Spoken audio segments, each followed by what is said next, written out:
Thank you for coming in today onto the podcast, Faith, Basketball, Health, and Wellness. And we have Coach Crafton here from the University of Maryland Eastern Shore. How you doing today? What's going on, Dave? I'm doing great. Happy to be on the show. Excited to see what you're doing, man. Ready to talk about some faith and hoops. All right, thank you.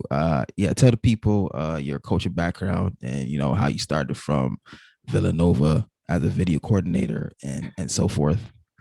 Yeah, I've got the old school kind of throwback background where I came up, and did every position in basketball. I started at Villanova as a video coordinator and worked my way up and spent 2 years there with Jay Wright and had a great time. I had a chance to coach guys like Kyle Lowry, Randy Foy, Curtis Sumter, Jason Frazier, who was a McDonald's All-American, and then moved on to the Naval Academy and was an assistant coach there for 7 years and became an associate head coach.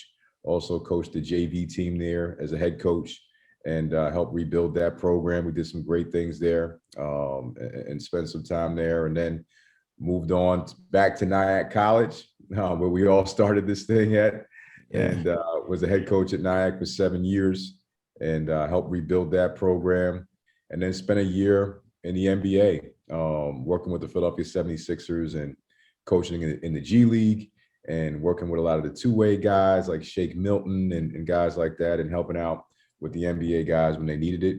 And now I'm a Division I head coach at the University of Maryland Eastern Shore, HBCU here in Maryland on the shore. So going into season 18 or 19. So been a long journey. Wow.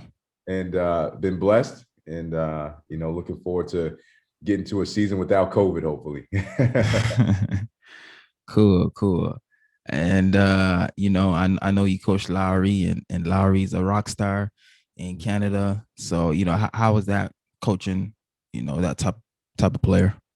And we had him when he was a freshman and a sophomore. So it was in those early days when he was a young guy, and a lot of guys didn't think he was big enough, didn't think he was, to play at the level of the Big East at that time. And he did an incredible job of just working hard and just being a diligent student of the game, and really shocked a lot of people. Great kid from a great family.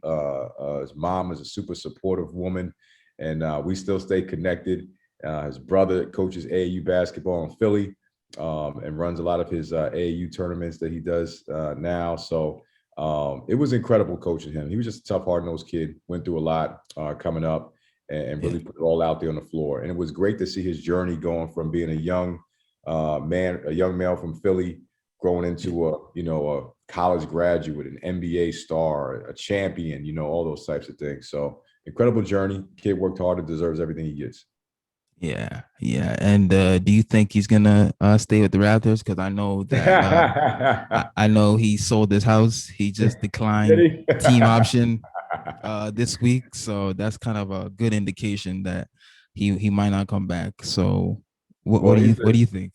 He's a Philly guy, so I think everybody in Philly was hoping that things would go down for him to end up in Philly when that trade stuff was going down. That didn't happen. Yeah. So we'll see what happens. I don't know, but I think the days in Toronto might be done though, as you're kind of precluding to. So we'll see. But he's kind of winding down his career. He's probably got maybe 2 more years left to play. So I'm sure wherever he does, he wants to be somewhere where they can contend for a championship. And if they can do that in Toronto, I'm sure he'll probably stay up there. If not, he'll just go wherever the best fit for him to close out his career. He's had a great one. Okay. Yeah, and as well as, did you always knew that you were gonna be a coach? I think like every kid growing up, we always want to play in the NBA, right? Yeah, So, absolutely. I think if that's the number one thing that we always strive to do is when you're a player, that's what you're dreaming about. That's what you're hoping for. That's what you're working towards.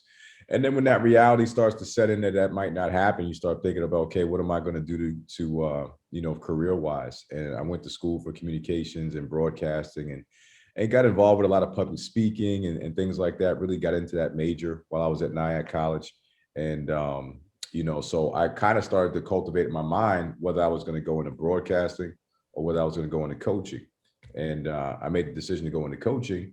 And now I kind of do both. I got my own podcast and I do some broadcasting stuff for the NBA, for the G League and things like that. But I think probably around sophomore year in college is when I started to say, okay, coaching is probably something I'm going to want to do. And I started going to coaching clinics and started to, just follow college coaches around, started making connections and started to just see what that would look like, in terms of being a profession, how to get in. And I was able to find a great place to get started with Jay Wright at Villanova. And so it's been a great journey. Yeah. Well, I think, he's one of the best coaches in the league. Oh, yeah. For a very long time. Man. Hall of Famer, 3 times the Final Four, 2 times national champion. Salute to Coach Jay Wright. Gave me a chance to get in this business and really has put that Villanova program on the map. Absolutely. Absolutely. Great coach. Great program as well, too. And, I know you're a man of faith. How did that prepare you for life and coaching? My faith has always been a big driving force for everything in my life. So, I was born actually, before we get to the coaching, my testimony starts with me being born handicapped and was never supposed to be able to play sports in general. I had this thing called a club foot where my foot was like this and they had to straighten my foot out. And I was never supposed to play sports and had to wear special orthopedic shoes when I was a kid and all those things. And found a way. God blessed me with the chance to be able to start playing sports around 4th or 5th grade. And it was a long journey that was filled with pain and me kind of hiding the pain from my family until God delivered me of that pain in high school and never experienced that same type of pain again. So, but my faith as it applies to coaching has just being steadfast in this crazy business of, moving parts and people trying to be aggressive to pursue jobs. And every job I've ever overly pursued, I never got. I always got the jobs that God just kind of lined up for me. It just was like very organic. It became off of just relationships or a phone call or somebody telling somebody about my talents. And it just kind of happened. So I tell coaches in this business, especially coaches of faith, like, sometimes we get very aggressive in pursuing jobs, but if you just sit back, do a great job and trust your faith and continue to network, God will line things up. You look at my career, it's all been lined up by God. I was at Nyack College. I ended up at Villanova. That was the place that every summer I went to work camps. That was the place that I really locked in on and built relationships there. They didn't have a position for me. They kind of created one for me. At that time, they didn't have a video coordinator and they created one for me there. And then the guy I worked with at Villanova got the head job at Navy and brought me on to be his top assistant at Navy. I never really interviewed for that. And then I come back to my alma mater at Nyack College to be the head coach, with the same administration. It was all lined up. When I went to the Philadelphia 76ers, it was something that I had met. There was multiple people there that used to work at Villanova that we have relationships with, and the phone just rang, even this job here at Maryland Eastern Shore, I actually had interviewed for it 13 years prior. Wow. And, so it all lined up. God lined it all up and, just stay true to the faith and work extremely hard and network. And, God will lay that path and our steps are always ordered if we stay, aligned with him. Yeah. Wow. That's, God's grace, helping you out throughout your journey for sure. And I know, you coached with Athletes in Action. How was that experience? And also tell the people what that is about actually. Athletes in Action is a faith-based ministry that, brings together coaches, across the world of all levels, student athletes, and puts together teams that do, minister the gospel to a certain area through basketball. So what I did with Athletes in Action was I teamed up with James Bolin and Jason Stankus, and we put together a team of Division I and Division II players across the country, men of faith that had great stories, great testimonies. We brought them to California and had a training camp for about a week and then went to New Zealand to do a missions trip. So we went out there and played against a lot of the the professional teams and the semi-professional teams out in New Zealand. But the whole goal of it was to minister through basketball. So we would play games and people would come see us play, but then we would do ministry outreach at the end of the game and at halftime and in the days leading to the game in the community. And we would give people an opportunity to just kind of build relationships with us as we build relationships with them, and then open up doors to be able to introduce the gospel to them. There's different overseas areas that are such controlled and on lockdown where the gospel is not out there, and it was eye-opening that we could be in a location where there were some people that never heard about God. So to be able to walk the streets and to be able to play some basketball and coach some basketball and be able to get kids to have some fun and then open up the ideas for them to ask questions about Christ and be able to save lives in an area that was hungry for just direction, hungry for just learning, an area where kids were high suicide rates and things like that. It was just a true blessing to be a part of that ministry and to go out there and to really inspire some people. So it's something that I have a lot of passion for, and it's definitely something I look forward to doing again at some point. Okay. Amazing. Wow. I mean, that's part of why I kind of started the podcast, just giving people in sports a platform, to talk about their faith and, to influence and help others that might need the help, in any type of way. And and also, how's your faith influence your players at UMES, and how does that affect the culture there? Yeah. Well, I think it's interesting, in my almost 20-year coaching career, I've been blessed to be at some places, like we at Villanova, where it's a Catholic school, faith-based school, and it's built in stuff into the institution. Naval Academy is a military school, but there's a lot of strong faith outreach and stuff that goes on campus to get the guys involved in coaching at Nyack College, Christian college, so we're able to be very connected with Athletes in Action, Fellowship of Christian Athletes and things like that on campus and bringing guys in. And then I really like the movement that's going on in the NBA with Athletes in Action and Fellowship of Christian Athletes and the different devotionals and things like that are available to the players. Now when you're at a state school like around the Eastern Shore, I'm a man of faith. We've got a ton of players on our team that have come in and they're of faith too, but we have different types of faiths and we just bring everybody in. For us, really, it's just about being a family, really about offering different opportunities for them to be able to express themselves and to be able to do things together and to be able to just feel free and open with whatever they believe in, and we enjoy having those types of conversations and those open discussions and just building a family atmosphere. So for us, at Mount Eastern Shore, what we really strive to do is just to really create that family atmosphere where everybody feels welcome, everybody feels open arms. And we got kids coming from different locations where sometimes they just don't experience that. They don't experience family,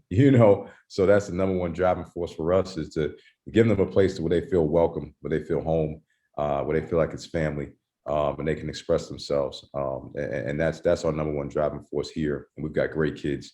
And we're on a great mission here, building this program with good people. And that's what we're doing at Mount Eastern Shore. What kind of playing style do you guys play at Eastern Shore? If a kid is, looking to go there, what type of players you be looking for? We're going to be fast paced. We're going to push the basketball. We're going to play 4 guards, spread the floor. We're going to be very aggressive defensively, switching screens and, full court pressing and just trying to really kind of, increase the tempo of the game. And, we're a new program still, and I'm still a new coach here. And we can't just walk in the gym and just, if you get 50 shots for the game, we can't get 50. We need like 65 or 70. So we want to be able to have more shot attempts. So the more turnovers we can create, the more transition opportunities we can create, the better chance we have to be able to look at that stat sheet and have a chance to put ourselves in the win column. So up tempo, aggressive, sharing the basketball, and tough. That's Okay. And I know, this past season you guys had to cancel your season. one of the teams to do it. What kind of went into that decision to cancel it? Yeah, I think with the COVID thing, you had a dynamic where it was kind of out of our control. I feel for our players. It was a tough season, and we kind of first they canceled the non-conference games, and we were gearing up to play conference only. Yeah. And as we were gearing up to play conference only, we got shut down for the conference. So we had some teams in our league that did try to play and ended up getting shut down. Howard got shut down, and another school in our league got shut down as well.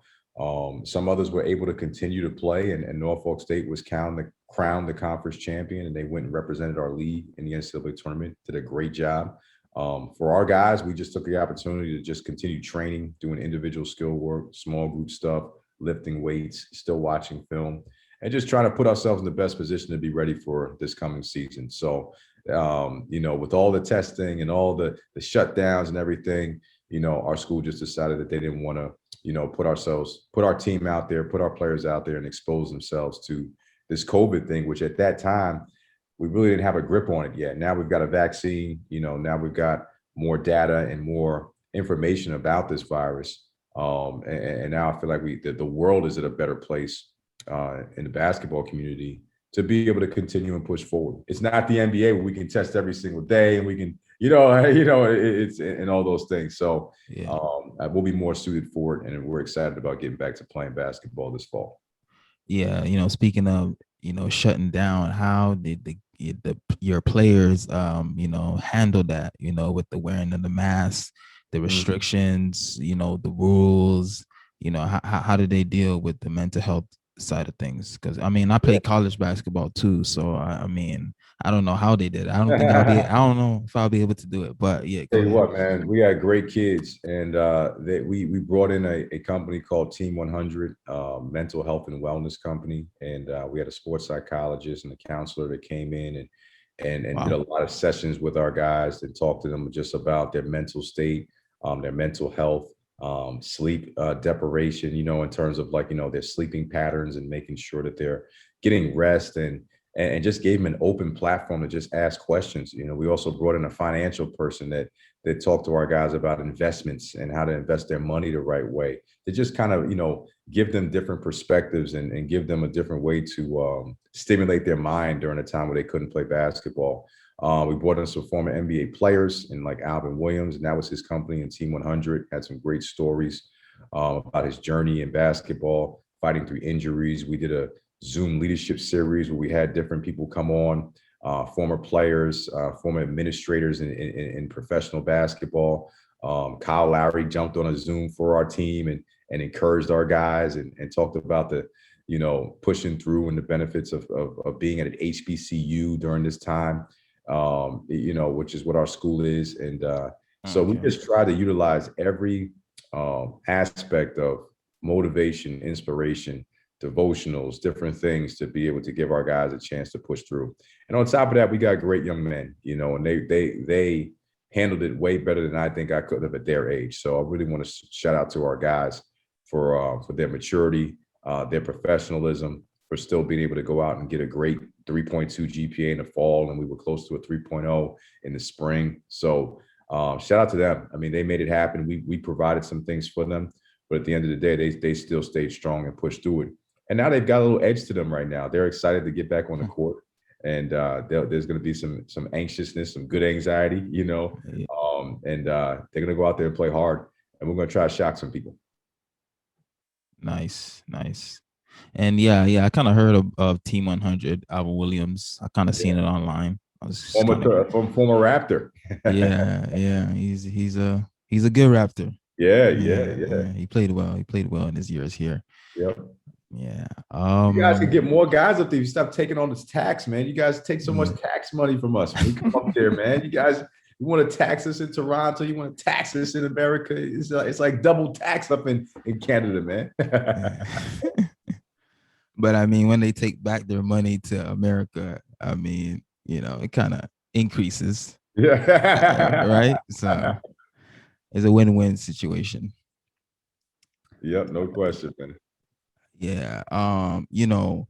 Because of the pandemic and, it kind of delayed things with recruiting and all of that. So, if a kid, doesn't have the looks that he wants, what can he do to capture coaches' attention at this point?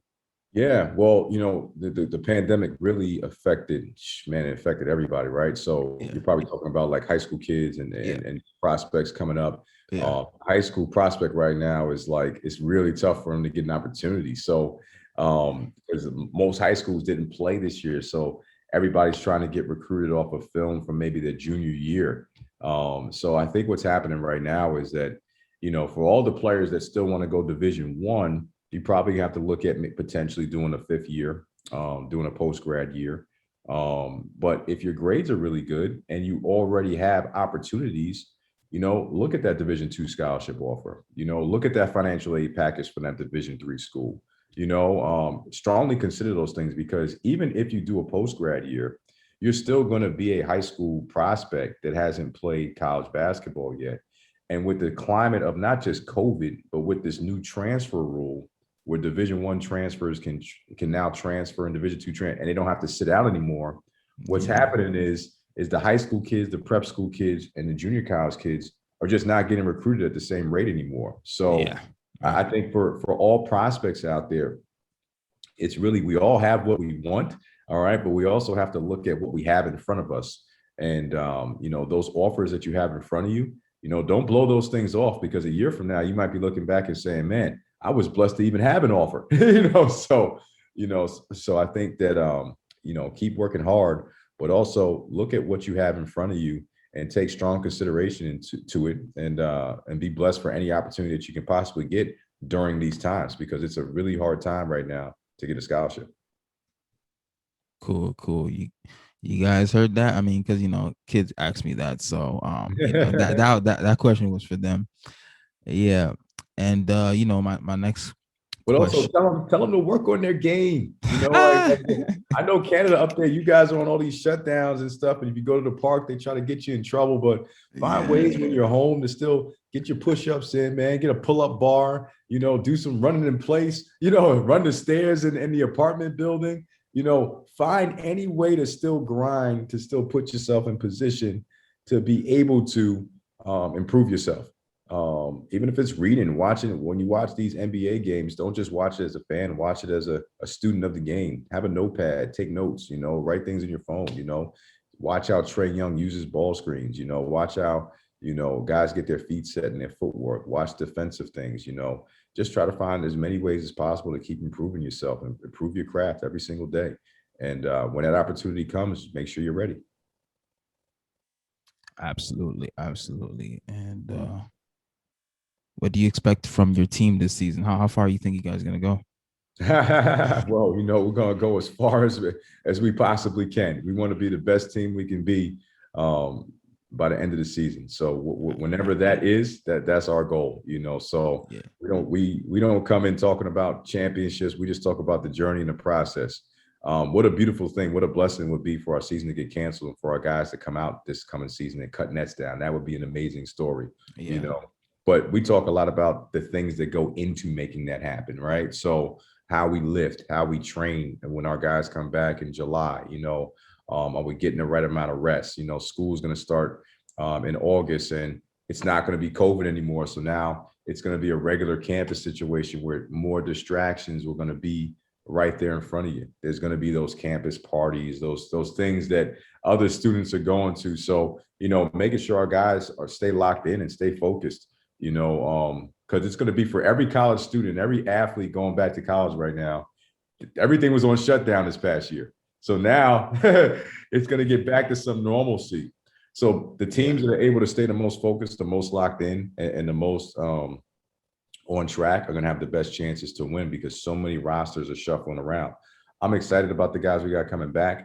I'm excited about the guys we got coming in, and we're just ready to get to work. Hopefully that work leads to us being able to have a long run here in March and be able Yeah, to shock some people. It won't be a shock to us.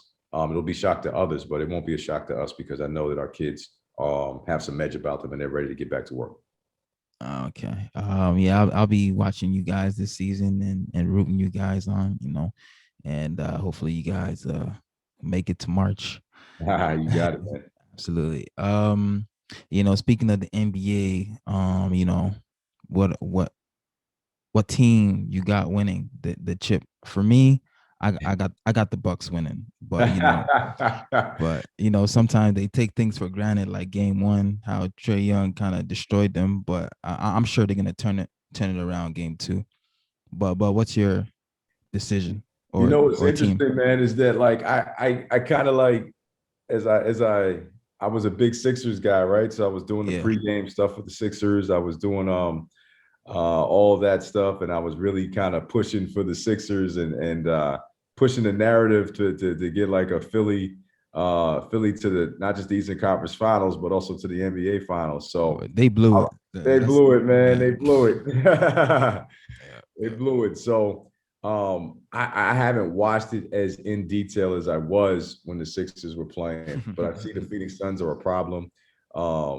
Man, I think Trae Young is a problem. Obviously, Giannis and the Bucks are a problem as well. So I'm sure that series is going to go the distance. So I think Phoenix is going to come out of that Clippers series. I think they, now that Chris Paul is back, that I think that they'll. I know they lost the other night with Chris, but I think they'll be making a push to stretch that series out and to be able to try to come out of that series.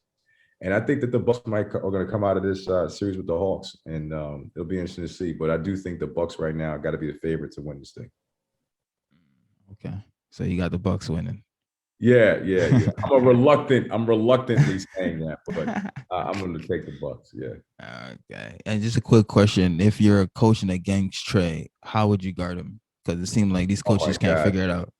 It's not that hard. Whoa. Retract. It is that hard, but it requires an extreme amount of effort and energy for 48 minutes. And that's something that I think that people have to stay committed to. The best way to guard Trae Young is you've got to get up in him. As soon as you make it, a couple things have to happen. First, you have to score the basketball, right? You can't be missing a bunch of shots and turning it over and have them out in transition, because now transition defense is the toughest thing for everybody to stop, right? So you've got to execute your offense. You've got to score. You got to get to the free throw line to stop the game. Once you've got the game stopped, now you want to match up with him full court and you want to put some aggressive pressure on him. And if you can, keep him from getting the basketball. You want to just constantly try to take the ball out of this guy's hands and make the other guys have to play. Trae is a guy that's so good in pick and roll situations. When he gets to those pick and roll situations, you want to have contact on him. When the screen's coming up, everybody's playing this drop coverage. You want to bring that forward up and show two sometimes, trap it. Sometimes he's going to do a great job of hitting that slip guy, but it's 2 points. The most important thing is you can't let Trae feel free to get 3-point shots up, to feel like he can just kind of get in his bag and get downhill and get to his floater game and get to his driving kick game. You want to keep pushing his offense out to half court. And I think one of the things the Sixers did do was when Ben Simmons was able to pick him up full court and bang him up a little bit, it warmed down, and when they were able to get some switches and keep the pressure on him, that's when they got those 18-point leads, the 28-point leads. They were playing aggressive defense, then they slipped off, it backed off, and you can never, that's like I said, it's a mentally and physically draining thing to guard Trae for 48 minutes. But that's how I would guard him. I would give him 48 minutes of physicality, and I would keep changing the matchup on him. I'd put a small, scrappy guy to get under him. I'd also put big guys on him to kind of muscle him, and I would just never give him just one consistent look. It would just keep changing up.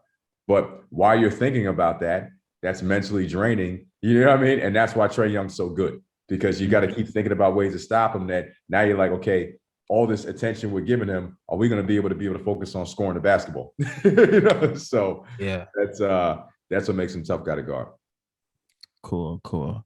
And I know you have a podcast, and people can go check that out. You want to give your social media and everything as well if you want. Yeah, well, I'm on Twitter. It's JCraft, JCRAFT 4, at JCraft 4, and Instagram is at J_craft, CRAFT, and the number 4.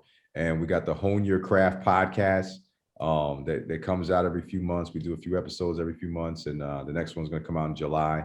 You can check out www.umes.edu, click on athletics. Eastern Shore Hoops, and you'll be able to see the link to check out the Hone Your Craft podcast. And but follow my social media page, and you'll be able to see everything that we got coming up, and be able to track our guys and all the great things that I'm participating in the hoops community. All right. Appreciate your time. And thank everybody for tuning in. All right. Peace. You got it, man.